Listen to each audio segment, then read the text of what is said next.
Good morning and welcome to our meditation. Today is the 30th of July, and I would like to read in Proverbs chapter 14, verse 17. A quick-tempered person does foolish things, and the one who devises evil schemes is hated. We need the kindness of Christ in our hearts to keep us away from being a quick-tempered person, because we're not going to produce anything good. That's why we need the grace of God working in us to change our lives.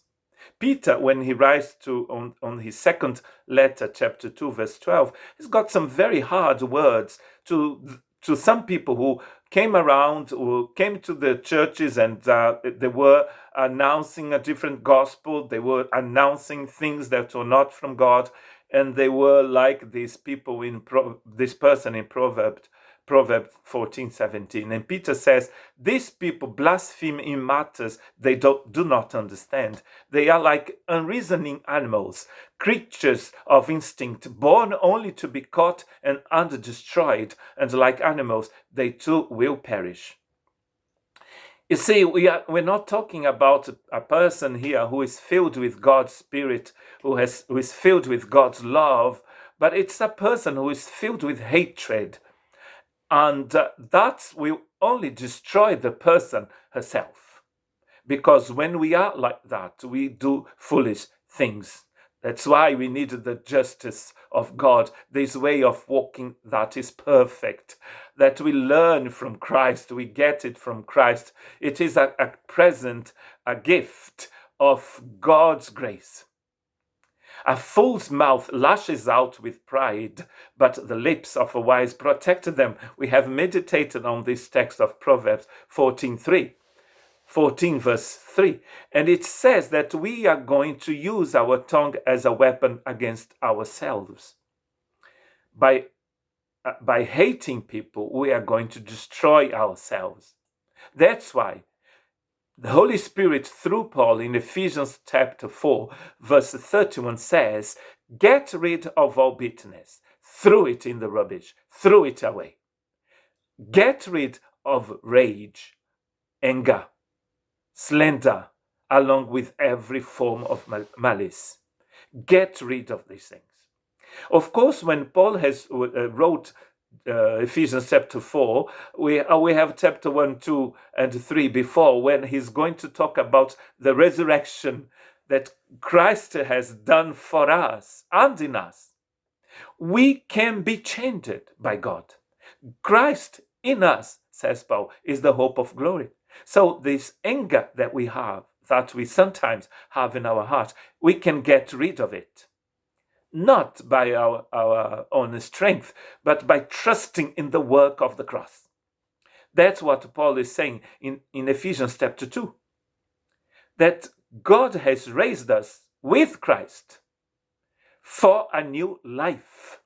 A life of love, a life of hope, of joy, and no hatred at all.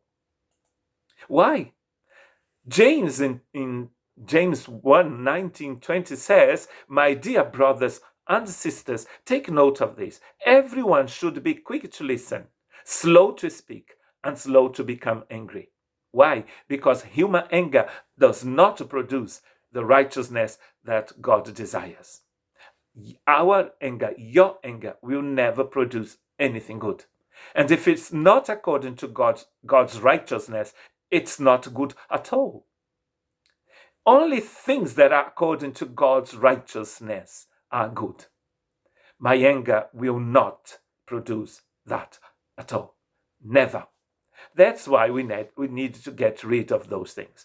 There were two disciples of Christ that were called sons of thunder, John and James, the same John that has wrote a gospel and 3 letters, and some people believe that he was the one who wrote Revelation as well. But the John that wrote Revelation or wrote the gospel had to be changed because he was filled with hatred for his enemies.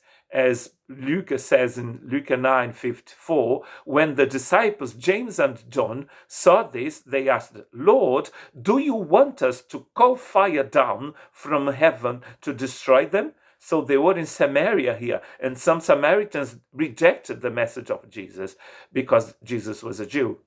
Jewish people didn't like the Samaritans, so the Samaritans didn't like the Jewish people either. You know the story. But Jesus is not the devil. Jesus is the Son of God. God is love. Jesus is love. Jesus is going to tell this to disciples. Who do you think you are? Who do you think we are? My goodness, that's not the way it works. Our anger will only produce bad things.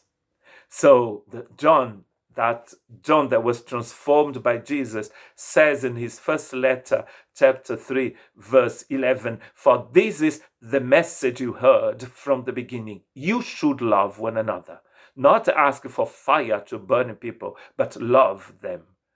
God bless you.